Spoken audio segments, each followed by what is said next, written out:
Gut health का आवश्यक आहे आणि गट हेल्थच्या बाबतीमध्ये आपण आता का बोलत आहोत? गट डिटॉक्स ह्याच्यासाठी बरेच लोक विचारतात. त्यामुळे आयुर्वेदानुसार जर विचार करायला गेलं तर गट हेल्थवर आपली संपूर्ण शरीराची निर्भरता दिसून येते. गट हेल्थ म्हणजे तुमची पाचन शक्ती. पाचन शक्ती उत्तम आहे तर तुमचं आरोग्य पण उत्तम असेल. पण पाचन शक्ती कमजोर असेल तर तिथे विभिन्न रोग आपल्याला दिसायला लागतात. पाचन शक्तीवर आपली इम्युनिटी जी आहे ती 70% डिपेंड करते.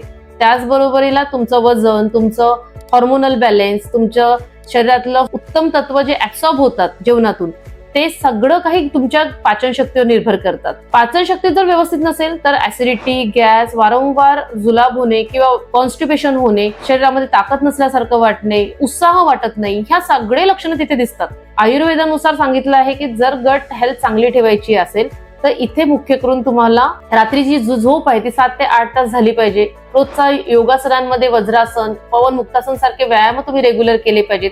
त्याचबरोबरीला जे जेवणाच्या वेळा आहेत त्या बरोबर असल्या पाहिजेत. हे सगळ्या बरोबरीला जर तुमची लक्षणं जर जास्त असतील तर यामध्ये तुम्हाला आयुर्वेदाद्वारे पंचकर्म चिकित्सेच्या मार्फत तुम्ही तुमचे गट हेल्थ स्वास्थ्य व्यवस्थित ठेवू शकता. त्यामध्ये मुख्य करून तुम्ही विरेचन, बस्तीसारख्या चिकित्सा ज्या आहेत त्या तुम्ही गट डिटॉक्स साठी वापरू शकता आणि ते करून तुमचं गट हेल्थ सांभाळू शकता.